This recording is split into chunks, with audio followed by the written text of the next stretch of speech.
சலங்கையே சிவபெருமான் கட்டின்னு இருக்கார், அவருக்கு சலங்கை உண்டு அப்படின்னு சாஸ்திரம் சொல்லுது. இந்த சலங்கை ஒளி இருக்கோ இல்லையோ, அது எதை குறிக்கிறது அப்படின்னு சொன்னால், அகில உலகங்களும் அந்த காலில் இருக்கக்கூடிய சலங்கையில் இருக்குது அப்படின்னு சொல்லியிருக்கு. மொத்தம் எத்தனை உலகம் இருக்கோ அது அத்தனையும் ஒரு சின்ன இடைவெளியில் ஒரு உருண்டையாக இருக்கும் அந்த காலில். அது ஆடும்போது அந்த ஒளி எப்படி அந்த மைய பொருளால் நமக்கு கிடைக்கிறதோ அதே மாதிரி அந்த சின்ன சின்ன உருண்டை அது உள்ளே இருக்கும். அந்த சலங்கை உள்ள இது உள்ள முத்து இருக்க மாதிரி அது வெளியில் இருக்கிறது தெரியும். அது மாதிரி உலகங்கள்லாம் அவனுடைய பாதார விந்தங்களில் இருக்குது அப்படின்னு சாஸ்திரம் சொல்லுது.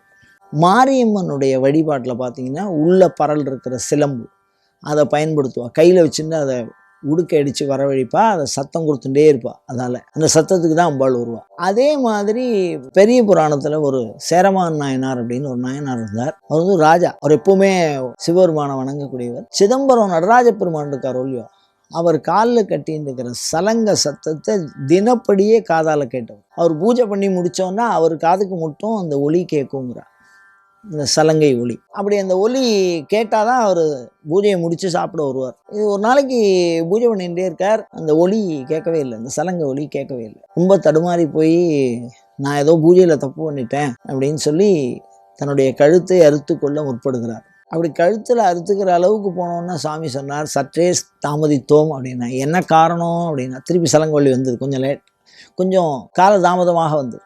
ஏன் அப்படின்னு கேட்டார்.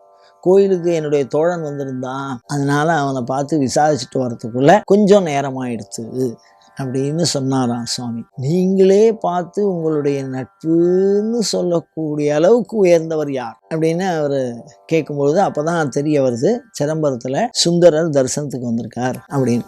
சிதம்பரம் எங்கே இருக்குது, கேரளா எங்கே இருக்குது, இங்கேருந்து அந்த ஒலி கேட்குறப்ப அவருடைய சலங்கைக்கு எவ்வளவு ஒரு பெரிய மிக ஒரு சிறப்பு இருக்கும் அப்படிங்கிறத நாம் உணர்ந்துக்கணும். இந்த சலங்கையில் வந்து இன்னும் ஒரு சிறப்பு என்ன அப்படின்னா, காளி வழிபாட்டில் இந்த சலங்கை மிக சிறப்பாக சொல்லப்பட்டிருக்கு. என்ன பண்ண சொல்லியிருக்கு அப்படின்னா, வழிபாட்டில் கிராம தேவதை வழிபாட்டில் காளி மாதிரி வேஷம் போட சொல்லியிருக்கு. அதுவும் குறிப்பாக ஆண்கள் வேஷம் போடுவார்கள். இந்த வேஷத்தை போட்டுக்கிறது, காளியம்மன் வேஷம் போடுறது வந்து ஆண்கள் போடுவாங்க.